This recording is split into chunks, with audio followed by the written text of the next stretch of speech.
The literature of exhaustion is a term coined by John Barth in 1967 in an article he wrote for The Atlantic. And the gist, and it's very important in terms of the fact that it both captured a sentiment that was existing among, serious writers at that time, and then actually reinforced and gave a name to that sentiment that lasted, I would say, well into the 90s.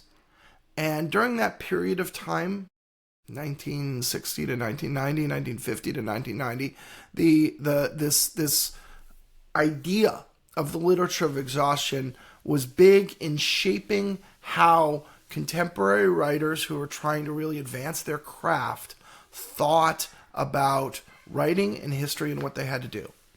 And so let's clarify that when Barth clarifies it. So his essay, The Literature of Exhaustion, appears in his collection, The Friday Book, which is all essays about literature. And then he published, I think it was in 1980, also in The Atlantic, a follow-up piece called The Literature of Restoration. Those two pieces together really shape his view of this, and I'm just going to kind of mix it all together.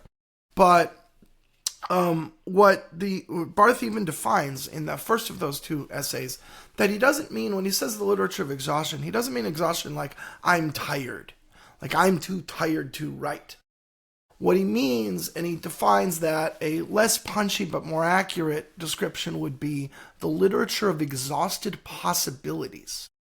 What he means by that is that if you are living in our current modern age, especially, again, put yourself in the eyes of a writer in 1965 or 1970 or 1975, you have a vast, even ocean of previous writing by previous writers.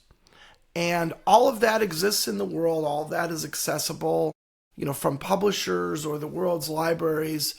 And if you're trying to advance your craft, if you're trying to write something that's unique and different and deserves to be in a world that is full of all of this other stuff, how can you conceivably do so? That the weight of those millions of volumes is so heavy that you cannot carry it. And that's the idea behind the literature of exhaustion, that there's so much past. And that you could ask yourself, before I write this book, I might say, is this book likely to be as good as, I don't know, the best works of William Shakespeare or Moby Dick or, The Count of Monte Cristo? And if you can't say yes to that, you'd have to be pretty darn self-confident or pretty prideful to say yes to that. If you can't say yes to that, then you must follow on by saying, well, why in good conscience should I recommend that someone reads my book rather than The Count of Monte Cristo? That's the idea of the literature of exhaustion, that all of the best words have been used, all of the stories have been told, all of the emotional and intellectual connections that you can have and that you can create in a reader have already been created by someone else, and most likely better than I could hope to do it. And so if that's the case, why do I write? Why write at all? And that's the question that Barth proposes that a thoughtful, introspective, educated writer who is aware of his preceding work and artists would need to ask. And that for many, this is a difficult question to answer, or to answer in a way that leaves you continuing to write. And we can see Barth's career and the career of a lot of other postmodernists of that era, again, let's say 1960 to 1990, 1995, 2000, as colored very strongly by that sentiment and that question and the difficulty in coming up with a positive response to that question. And one of the things that I think Barth sums up Beck, I'm actually going to quote. So in the second of those two essays, The Literature of Restoration, he quotes someone named Karenasemb, Kakeperesemb.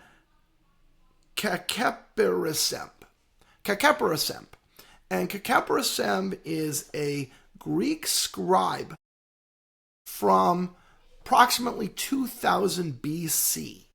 And this is what he says. This is the English translation.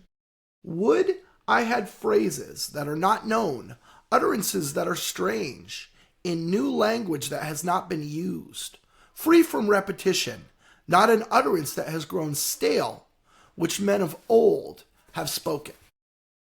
And so it's funny to think about the fact that some of our oldest writing is bemoaning the fact that those before us have already used all the words and said all the things, right? And yet here we are 4,000 years later with 4,000 years more of writing and many more people writing and much more of it available. If Kakeperesemb, I'm sorry if I got that wrong. I know I got that wrong. If that scribe had that to say 4,000 years ago, what do we have to say today? And so, if you look at it, a lot of what is in postmodernism, a lot of the trends and the tropes and the tendencies that we're going to discuss, you can see are really influenced by this viewpoint. So what are some of the things we see postmodernists doing? What's some of the ways that they try to get around this, right? And it's not just this. If you look at, some of the crowning works of modernism, think about the complete reduction of meaning that you get from Samuel Beckett or from Finnegan's Wake, right? How are we going to deal with the artistic place that those books put us in? And so some of the things we see in postmodernism, one of them is just the embrace of technology and technique. New techniques are new techniques, right? If I'm working in television, they didn't have television. Ancient Greeks didn't have television. Solves that problem, right? Or if I am, working in film or multimedia, or just techniques that people evolve, that people come up with, and there is a real embrace of finding and using new techniques. I'm going to be the guy who thought of something that no one else thought of before, and I'm going to put it in my story or my novel or my poem, and it's going to be my contribution because it's something that nobody did. As we move into our more modern era and technology really has blossomed, I think this is a big part of what has beaten this idea of the literature of exhaustion, which I don't feel like a current writer is really feeling. And a lot of it is that, I can do something hypertextual. Hypertext just wasn't an option until the 1990s, and if you wanted someone to actually see it, it wasn't an option until 1995, right? If I could do something, in various multimedia forms, if I could extend, I could write my book, but then I could also have a website that's about the book that can pretend to be the book, like the film Memento had this website that was like as if the stuff in Memento was real. It's a real case file for the real guy. Like that sort of thing you can do. You can use technology to extend it, or technique. People come up with things that nobody did in that time period, right? A great example of technique being metafiction. Metafiction, which was Barth's real fallback in so many ways, was exactly that. They weren't doing metafiction. The ancients weren't, the modernists weren't. This was our thing. It was new and fresh, and we got to explore it. And when we found something, we were finding it with, a fresh palate and a fresh mind. So that's a big one. Subject matter is another one, right? If I want to write a gritty, realistic account of how it was to be in the Vietnam War, well, the ancients didn't have the Vietnam War, now did they? So they couldn't write that. So subject matter, as we write about modern things and things that matter to us as modern people in a very modern way, that is another way that we can escape this, or a very contemporary way, I should say. That is a way that we can escape this crushing weight of the past, because a mystery by Robert J. Parker is going to be different from a mystery by Arthur Conan Doyle, right? Because Arthur Conan Doyle didn't live in the world that Parker lived in, right? So that's an example of that. Also, types of subject matter. So, anything that was taboo subject matter kind of stops being taboo subject matter. So people can talk about things that are body or lowbrow or gross or scatological or graphically violent or pornographic, right? And suddenly these things become fair game to incorporate into serious, high-minded work, right? So if you look at, Robert Coover might easily have several of those things, right? He might have, body humor and pornographic stuff and scatological stuff exactly mixed in with something very high-minded about literature and scholarship, right? Or philosophy. And he blends them all together, mashes them together in a way that you wouldn't have seen prior to a postmodernist. Another response is the encyclopedic approach, which is to say, I'm going to do something that's vast. I'm going to document the vastness and the complexity of a subject. And so I'm going to write a lot of words, or I'm going to really examine it thoroughly. I'm going to pull out all the individual threads and show you what they are as something that is different from what you would have gotten in the past, in the ancients. And so that's another thing that the postmodernists can find themselves doing. In general, in postmodernism, and as a response, I think, to this literature of exhaustion, there is a huge interest in form. How are things structured and how are things formed? And we're going to go into this a lot. In my mind, this is one of the cornerstones of postmodernism that I haven't yet committed an episode to, and I will soon. But this interest in form, and what are the forms of things, and how can I use form? And how does that become something in my tool set that I can use? And more broadly, there's this real sense of, in postmodernists in general, this awareness of their tool set and this desire to expand their tool set and make it as big as they possibly can. So what are the tools? What are the techniques available to me? What is the full set of things I might write about, and how might I write about them? I got to know what they are. And I use all of my tools as well as I possibly can. This is a very postmodernist way of thinking about it, right? That is very different, I think, really from anything you would have seen in any era. And then the last big thing we see, I think that, again, is a huge trope, tendency in postmodernism that you see a lot, is the return of the old. And this is kind of connected to this tool set idea, which is to say, everything that happened in the past, instead of being a giant weight that sits on my shoulders, I should think of them all as opportunities. And I can take these old things and I can reuse them. I can take old stories and retell them. Or I can take old stories and twist them or reference them or surprise you by not telling them even though you think I am. Or I can use old styles and old techniques. So, for instance, in music, you see this in this return to like basics, foundations. There's this trend in music right now where, it's going to be one microphone and we're going to mix it by moving in and moving out, and we're going to use traditional instruments. And all of this stuff is kind of this return to the old. I'm going to go pluck the things of the past and I'm going to bring them in and use them. And that's my response, my way of dealing with the weight of all of this past.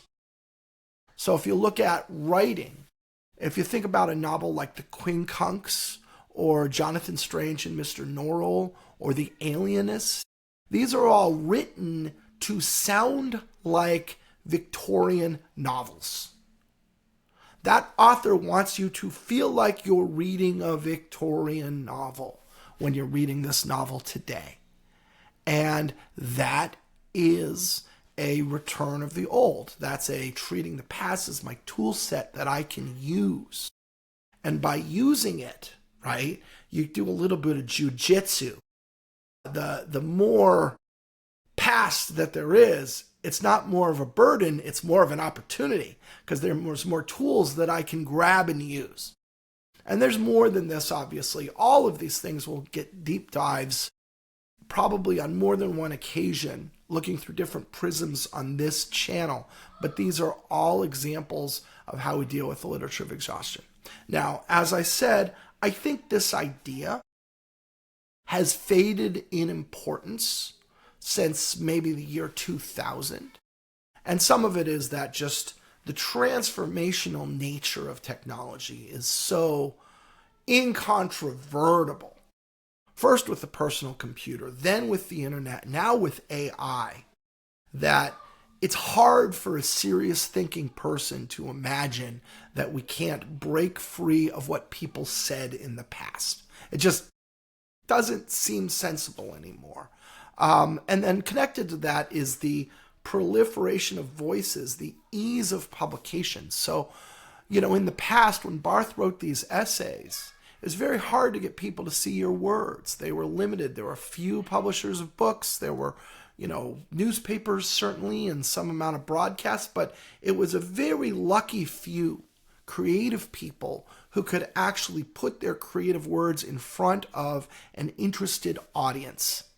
And what's happened now is it's just completely opened up. Look at me here. I just made my YouTube channel and my podcast on various podcasting platforms, and I'm just telling the world what I think. And the people who want to hear what I have to say come and hear me, and the others don't. This just wasn't a thing in 1980 or 1967. You couldn't do this. And the proliferation of that, has really led to us encountering work in a different way, right? Andy Weir, when he wrote The Martian, was just putting chapters up on his website. And it became so popular that it became a book that you could find in bookstores, and it became a movie with Matt Damon, and it just kind of created a whole career for that writer. And there were no gatekeepers. He didn't go through the gatekeepers at all. And that is new. And so when you look at this proliferation of voices, this more people publishing than ever, kind of a microfragmentation of the publishing world, and this microfragmentation of the available voices, and just the way technology is utterly transforming our lives. I think these ideas, like literature of exhaustion, seem powerless, like unimportant, and maybe even a little quaint, maybe even a little silly. But back in that time, in 1967, 1980, 1990, these were powerful ideas that really had an effect on the people who were writing and thinking about writing. So we'll leave it there for now. This was the Literature of Exhaustion. Thank you.